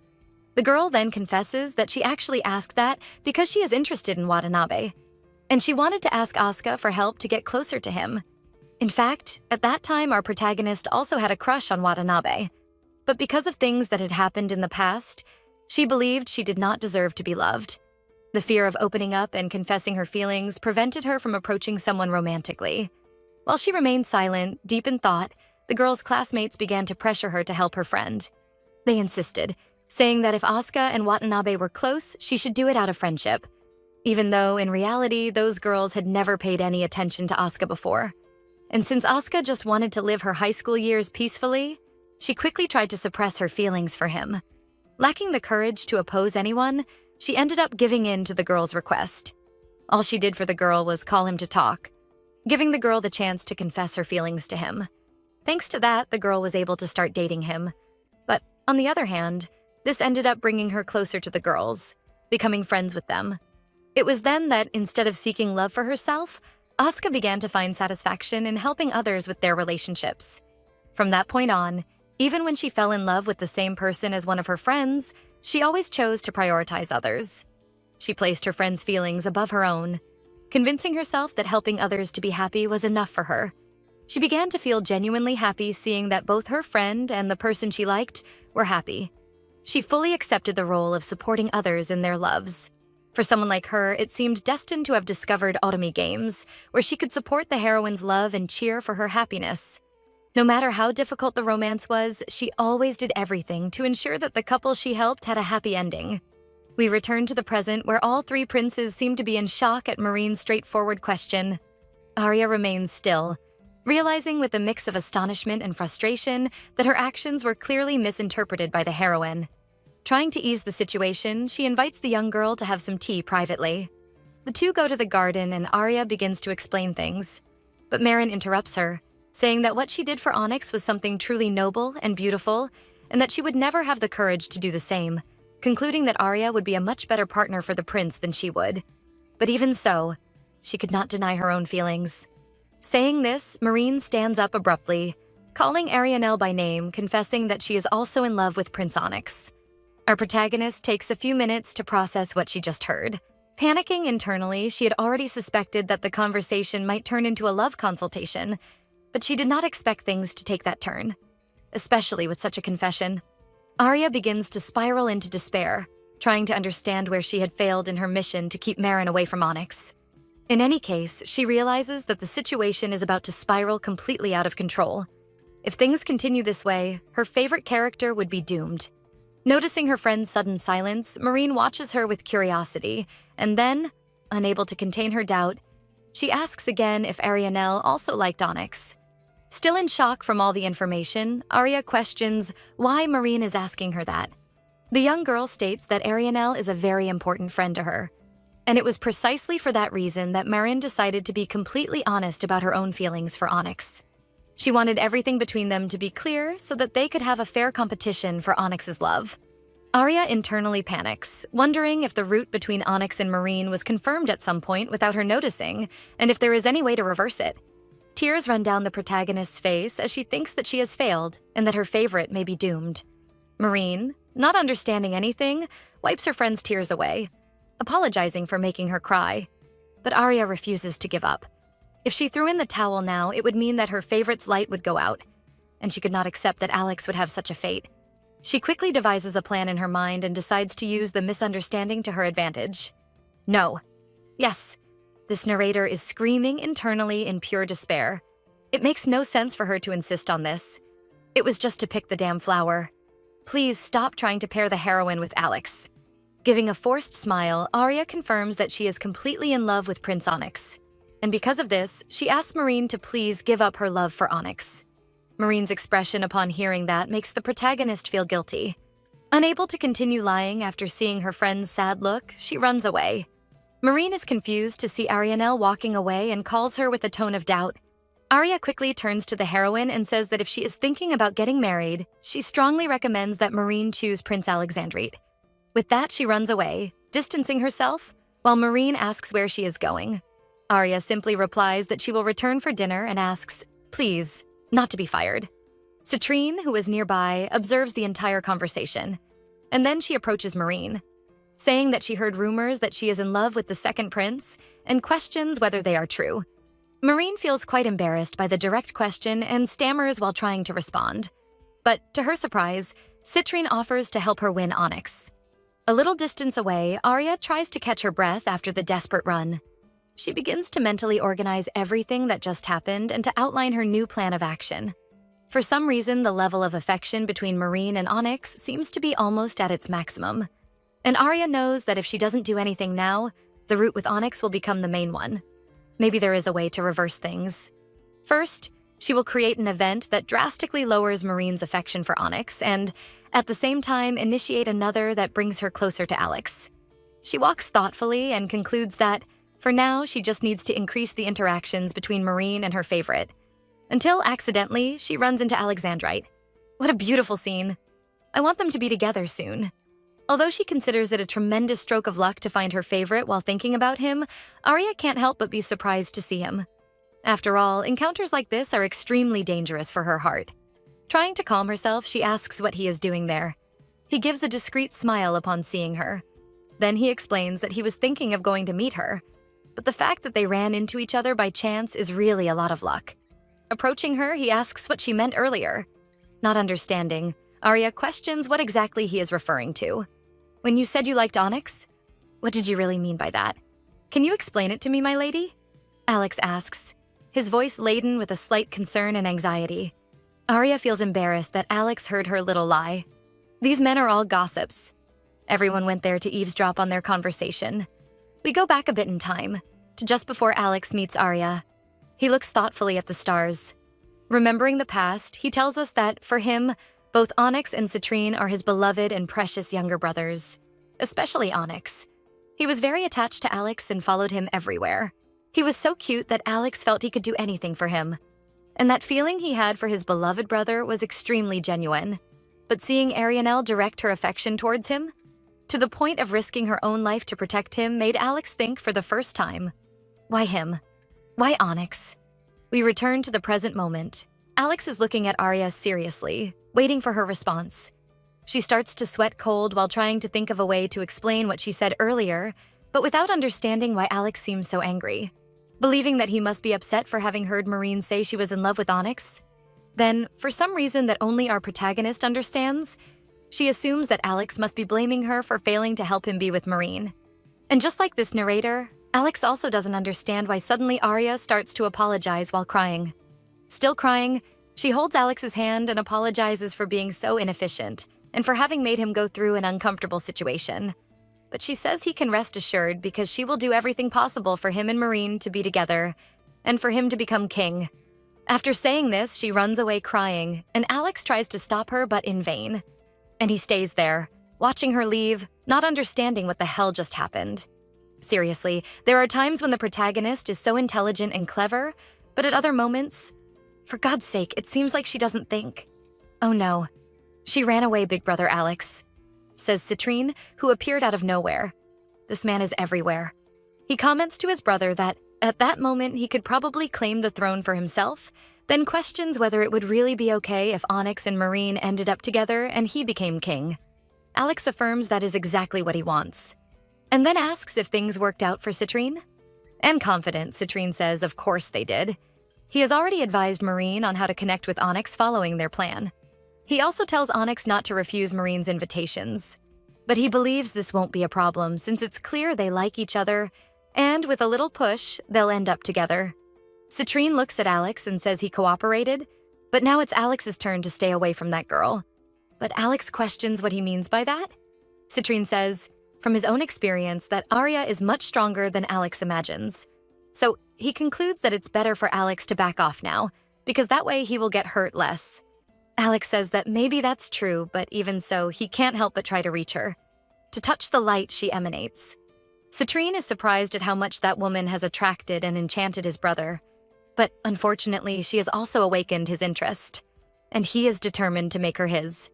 Citrine concludes as he steps away. And Alex.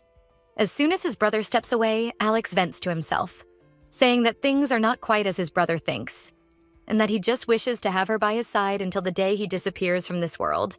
The scene cuts to Arya, clearly uncomfortable with the fact that she is just a lady-in-waiting and sitting at the dinner table with her new mistress, especially after she practically declared a love war against Marine. She wonders if Marine likes her less now that they are rivals in love. And almost as if she were hearing the protagonist's thoughts, Marine turns to Arya and says she is very happy to be able to have dinner with her. Arya smiles relieved and says that eating in the company of Lady Marine makes the food taste even better. As expected from the heroine of the story, she can distinguish between love and friendship. Arianel mentally celebrates. Marine invites Arya to go to the city center on the next day off they have. Excited? She agrees. Since this is perfect, because it would be too difficult for her favorite character to win Marine over through the traditional castle route, she was determined to change the atmosphere. An event in the city would be perfect to change that. A perfect date with a romantic kiss at the end. Excited about the plan, the next step was to find Harry, her favorite character's secretary. Her plan was simple but bold, to ask him to convince her favorite to accompany them to the city, to the sadness of our protagonist. Upon arriving in the city, Marine had invited Onyx for the outing, and the two were being super cute and nice to each other. But she doesn't let it get to her and starts looking around. Citrine appears out of nowhere. Seriously, this man is omnipresent. He asks if she is looking for someone. Seeing that she was surprised, he rhetorically asks if she had asked Harry to convince Alex to accompany Marine. And he knows this because he met with Harry, and he mentioned that Alex was very busy and couldn't go. Upon hearing this, she became thoughtful. It had been days since she last saw her favorite. A pang of worry crossed her as she remembered his illness, but since it was still very early in the story for that, she understood that work could be a plausible reason for his disappearance. Citrine comments that she should count on him instead of her busy brother Alex, because for him, she would always be the priority even before work. Marine approaches, seeing that Citrine had just arrived. She thanks Citrine for the suggestion to invite Onyx for a walk in the city, and the protagonist, upon hearing this, is clearly irritated. Marine turns to Arya and says that they should compete to see who pleases Onyx more. What shocks Arya is seeing Marine dedicating herself so much for Onyx. However, the young heroine does not notice her friend's gaze and only heads towards Onyx, who is waiting for her in front of the carriage.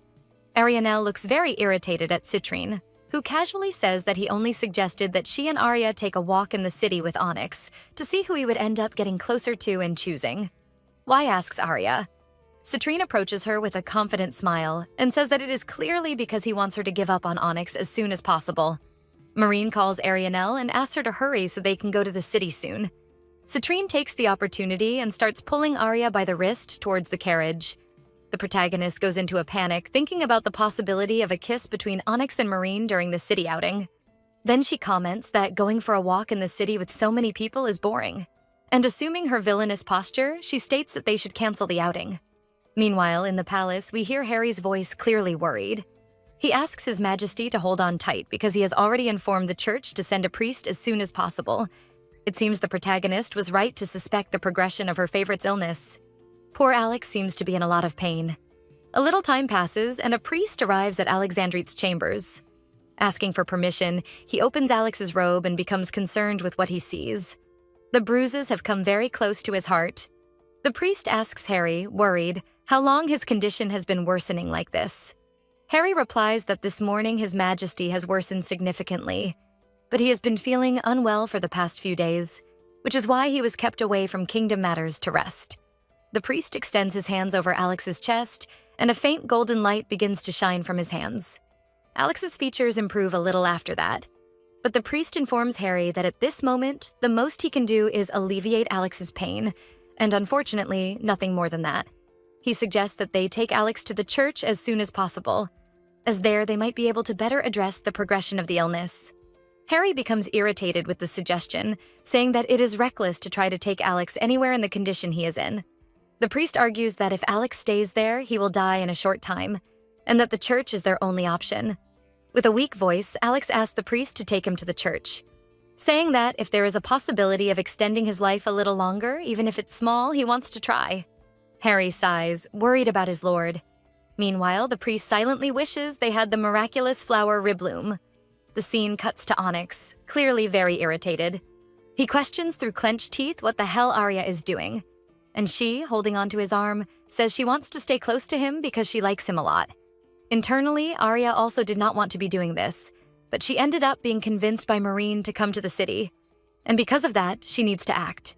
But that doesn't mean she would just stand by and let their romance evolve. She would do everything to keep Onyx away from Marine. That's why she believes that if she stays glued to Onyx, Marine will have fewer opportunities to get close to him. Citrine approaches the group again and tells them to stop the nonsensical chatter and get into the store already.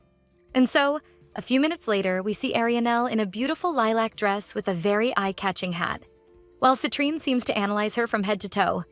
After a few seconds of looking, he orders the attendant to bring the other dress. And almost like magic, Arianelle is now wearing a new dress of a very different style with floral details.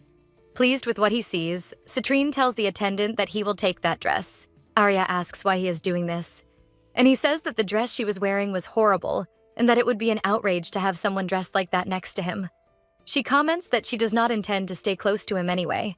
And Citrine says he doesn't understand why she insists on getting close to Onyx when it is clear that he and Marine were made for each other.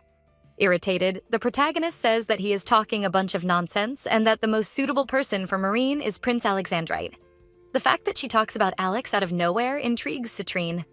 Then he finally realizes that her goal is to get Alexandrite and Marine together, which for him was quite convenient, as it would take Alexandrite out of the running for her love. With a beautiful smile, he claims he will help her with her goal. Unfortunately, the protagonist is a bit slow and doesn't understand the young prince's offer. Marine approaches wearing clothes in the same style as Arya. They have a small moment as happy friends for wearing the same style of clothing and matching each other. Citrine nudges Onyx, saying it's a shame that he and Marine aren't alone having fun on a stroll through the city. And Onyx just tells him to be quiet. Taking on a more serious tone, he questions whether Citrine isn't bothered by the king's recent proposal. He finds it very strange that out of nowhere their father wants to choose the king in such an unusual way. And everyone always thought Alex would be the next king. Moreover, since Citrine is so perceptive, he thought his brother would also suspect something. Citrine casually comments that maybe the king just thinks Alex is no longer suitable. This makes Onyx glare at him with a deadly look. Onyx explains that he has appealed to the king several times, but the king didn't seem to want to change his mind. And Alex seemed to be agreeing with everything his father said, almost as if he were also involved in all this nonsense. That's why Onyx is sure there is some mystery behind all this, and he is determined to find out what it is, and ensure that both of them remove the absurd proposal of anyone other than Alex becoming king. Citrine, looking at Arya, comments that it is truly impressive. Onyx's commitment to the kingdom. For the young third prince, living is like enjoying a game of chess or poker. Even the fact that he is competing for Arya, he does it just because he can't stand the idea of a woman not falling in love with him. The little toy that captivated his attention, he intends to make it his before someone else takes it for themselves. And that is the only thing that matters to him at the moment. The four walk through the city, and out of nowhere, Arya starts to feel tense. We find out that it's because they are approaching the fountain, and there is a great chance of a kissing event between Marin and Onyx occurring. She tries to think of something quickly to get the two away from the location when some women pass by commenting on a play that is being presented nearby. And this gives the protagonist an idea. A play would take at least 2 hours to be presented. So if they sit down to watch, they won't have time to do anything else afterward. And having to return quickly to the palace for dinner as soon as the play ends would be perfect for our protagonist. Determined, Arya suggests to Marine that they watch the play together. Although Citrine shows no interest in the play, Marine seems excited to watch. And with the heroine's confirmation, Arya pulls her in the direction where the small presentation is taking place. Upon arriving at the location, they discover that the play is called The Saint vs. The Witch, The Legend of Ribloom. Again, we see Onyx irritated. He asks Arya to step away, but she says she can't help it and just wants to be close to the man she likes. While trying to move away from Arya, Onyx ends up going to one side and accidentally touching Marine's hand, creating a cute moment between the two and making the protagonist freak out for having unintentionally increased the affinity between them even more. She pulls Onyx's arm, determined to destroy the romantic moment between him and the heroine. Citrine pulls Arya close to him, asking her to stop with such a senseless fight. Arya protests, asking him to let her go. But he refuses, demanding that she give him a little attention. The play begins, and the presenter initially thanks everyone for their presence. Then he asks for everyone's attention, because today's presentation will be about something that everyone in the kingdom is already familiar with: the story of the rivalry between the saint and the witch. As he says this, the man throws flowers into the audience, and Arya is impressed, thinking for a moment that what is in her hands are the famous ribloom, the plant capable of saving her favorite's life. She enters a small ecstasy, happy that something so precise would be found in such an unusual place. But then, upon touching the flower more, she realizes that what she has in her hands are artificial flowers, and Marine curiously comments that this is how the ribloom looked. Arya is surprised that Marine knows about the ribloom, as she thought it was something introduced only later in the game. Marine comments that her mother taught her about the ribloom, and besides that, she also read stories about the ribloom for the children at the orphanage. Arya then asks if Marine has ever come into contact with a real ribloom, but Marine comments that she didn't know the ribloom was real. She believed it was just something invented to make children's stories more interesting. Realizing she has said too much, Arya tries to disguise it by commenting that, of course, riblooms are not real. She understands that at this moment in the story, Marine knows the stories about the ribloom, but does not know that the flower actually exists. Only later in the game, after the affection between her and Alex is high enough, does she discover about his illness. And after that, she goes with Alex to the High Priest to look for ways to save her beloved. And it is then that he explains to her more about the ribloom. Then the protagonist feels a little more relieved, certain that with time and her own effort, things will eventually lead to this route. Onyx comments that a flower from a fairy tale could not really exist. The small discussion among the four is interrupted by the actors in the performance. A man in prince's clothing kneels before the saint, begging her to save him. He rolls up the sleeves of his shirt, exposing purple marks, and tells the saint that for some time those spots have been appearing on his body, causing him to suffer from very intense pain and making it hard for him to breathe properly. Arya can't help but notice that the play is extremely similar to what is happening with Alexandrite. But when the actor tells the saint that this is because of a curse sent by the witch, our protagonist is surprised. Especially since the actress playing the saint says that the only way to save him is by using the nectar of the ribloom. Thinking, she wonders if her favorite's illness could also be caused by the witch's medication? And if this is true, what would that really mean? Even in her favorite's route, although there were episodes related to the witch, there was no clear connection to the ribloom, allowing it to be found. So could the explanation for this be in one of the routes with the other two princes that she hasn't played because she has always been faithful to the route with her favorite? The play continues, and the protagonist is pulled from her thoughts by the witch's entrance in the scene. The saint asks the witch why she has put this upon her majesty. But before the witch can respond, she falls to the ground, overcome by pain. She then reveals that she cast the curse on the man because she desires his death. And in exchange for shortening her own life, she accelerated the progress of that man's disease. So in a short time, the curse will spread throughout his body and lead him to death. Clearly worried, Arya thinks about what she just heard from the witch in the play. If her favorite's illness is actually a curse, and if the witch increases her willpower, how quickly will her beloved Alex succumb to his illness? Although she feels her heart tightening in despair, there was nothing like this in the anime. So she believes she still has time to save her beloved. The play ends, and Marine comments to Arya how interesting and beautiful the performance was. The protagonist is startled by Marine's comment as she was still deep in thought and worried about the bad feelings she was experiencing. Arya quickly composes herself and asks Marine about the stories she read at the orphanage about the ribloom and if she could take her to the orphanage, and Marine is surprised by her friend's unusual request. But Arianel explains that maybe this is an emergency, and she feels that if she doesn't start moving soon, she will regret it for the rest of her life. In the royal palace, the king shouts angrily at one of his knights, asking why the witch has not yet been found. The knight explains that they have already searched the entire kingdom, but so far there is no sign of the witch. But they will not give up. Stressed, the king orders them to find her and burn her at the stake immediately. Mentally, she knows that there is no more time to wait for a mythical flower to be found. And perhaps, if the witch is executed, Alex can be saved. Sometime later, the king is in his office, clearly exhausted. When Queen Oval approaches and questions what is happening because he looks so stressed, She goes to the king and he hugs her. Oval then asks if something happened to Alex, and the king says that he is in critical condition and that they urgently need to find the Ribloom or the witch. And with tear-filled eyes, he says that he does not want to lose his son, that he cannot let his beloved Alexandrite die. Oval strokes the king's hair, trying to comfort him, and with a wicked smile, she tells him that she is sure everything will work out and that he should not worry. The scene cuts to a beautiful church at night. Arya appears excited. The church she is in is the same one that appears in the game's background, and being able to see such an iconic place in the game in person is thrilling. Marine, who comes right behind her, explains that the orphanage is at the back of the church. She takes a misstep as she exits the carriage. Losing her balance, Marine begins to fall. Arya turns to try to help her friend, but Onyx quickly catches her before she falls, thus creating yet another fiery moment between the heroine and Onyx, leaving our poor protagonist frustrated. Arya quickly pulls Marine from Onyx's arms, thanking him in a somewhat rude manner. She continues with her teasing, claiming that what Onyx did was unnecessary, as she could have helped Marine if he hadn't interfered. He retorts that he couldn't leave things in her hands as that would be too dangerous for Marine, and the two glare at each other in irritation. Citrine sighs and asks them to stop the nonsense. A young cleric rushes toward the group and upon seeing Marine, seems relieved that she has returned. As he appears tense about something, Marine asks him if something happened, and what he reveals is bombshell news, that His Majesty Alexandrite Pendragon has been brought to the church and is in serious condition. Arianel feels a tightness in her chest upon hearing this.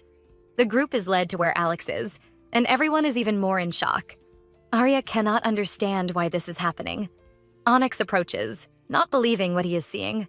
Arya, still thoughtful and in shock, ends up speaking out loud. There should still be time. There should still be time. As soon as he hears those words, Onyx immediately charges at Arya, demanding to know what she meant by that, and if she knew everything from the beginning. She knows she cannot reveal the truth, that she knows everything because she has played the game they are part of. Moreover, she understands that Alex always wanted to keep his illness a secret from everyone. The High Priest asks Arya if His Highness told her about his illness. He thinks for a moment before answering. She doesn't want to lie when it comes to Alex, so maybe she can tell the truth in a way that is believable. I have the ability to see things from the future through my dreams, Arianel says seriously to everyone present. Everyone is surprised by this fact. Theoretically, the game for her was her dream world, so technically, what she says is not a lie. Despite the silence of everyone, she continues explaining that just like Marine, who has the power to heal, she also has a power. Only her ability is to see future events in her dreams, and that is how she discovered Alexandrite's illness. The group remains silent after hearing this. Our protagonist wonders if perhaps she exaggerated a bit in her explanation, especially since Oracle dreams do not exist in the game. Onyx breaks the silence, still in an irritated tone, asking why she didn't say anything about Alex earlier. She tries to explain that she couldn't say anything without Alex's permission, but overwhelmed by anger and despair, he says that she should have gotten permission earlier because this was an important matter for the entire nation. Arya feels a bit wronged because, although no one knows, she has been working hard to prevent the death of her favorite since she came to this world. But she remains silent until the High Priest speaks up. He states that Alex did not want his brothers to know about his condition. Then, he stared intently at Arya and asked if this was something she already knew because of her prophetic dreams. Happy that someone finally understands her, she loudly says that the High Priest is right. The second prince wonders why his brother would do something like that. The High Priest explains that what afflicts Alexandrite is not a simple illness, but rather a curse cast by a witch.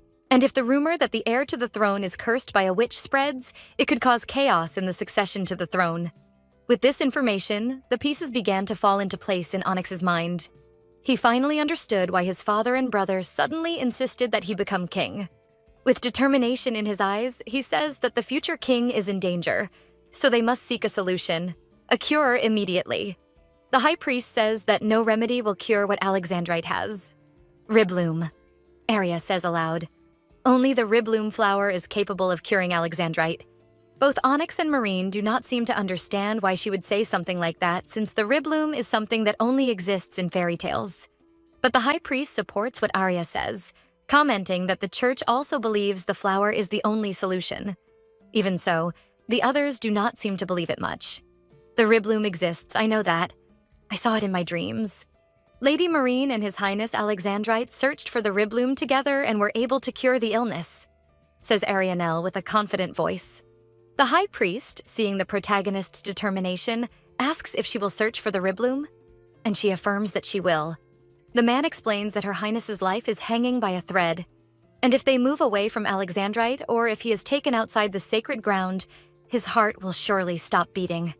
The High Priest asks Arya when she had the dream, and when she says it was about a year and a half ago, the man believes that Alex must have a little more time. But the curse began to grow much stronger exactly a week ago.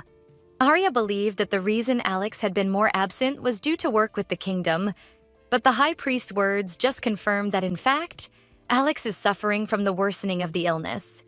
The High Priest continues explaining that the only justification for the worsening of the illness would be the fact that the witch has increased the strength of the curse.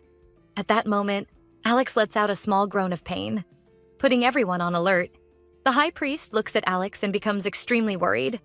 Although he is within sacred ground, it seems that the curse continues to spread through his body nonetheless. Marine runs to Alexandrite's side.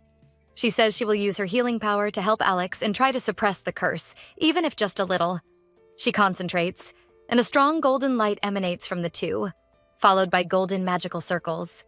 Arya looks on hopefully, wondering if the marks will stop spreading. And at the same time, she is impressed by Marine's true power, the Saintess. The High Priest warns everyone that they must find the Ribloom while Marine's power is holding the curse back. For the first time, Arya does not know what to do. She is lost. She was sure that the key to Alex's cure was for Marine to find the flower, but if Marine has to stay by Alex's side, it will be impossible for her to go on a journey to find the flower. And upon hearing herself wondering aloud what she should do, he asks if she saw where the flower is in her dreams. And she explains that the flower is in the Ice Temple, in the far north.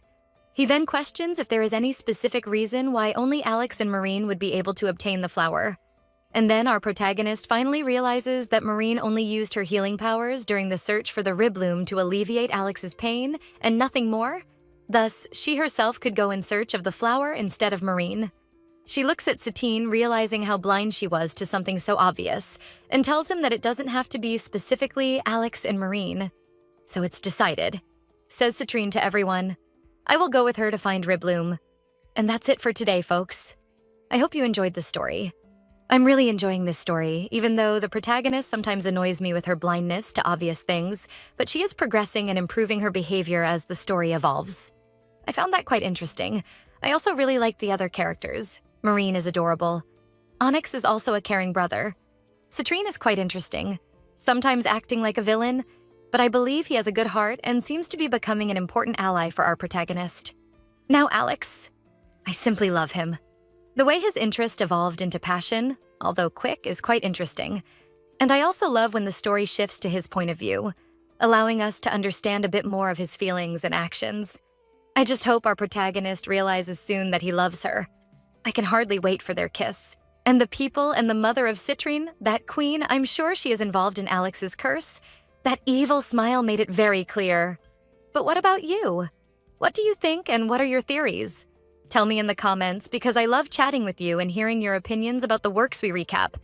And if you want more, don't forget to like the video and subscribe so you don't miss any new videos I post. The name of this work is I Still Don't Know About My Favorite Characters' Unwavering Obsession, and our recap went up to chapter 20. And I will make a promise here for you. If this video hits 100,000 views, I will make part 2. So if you liked it, don't forget to share a lot. Kisses and see you next time.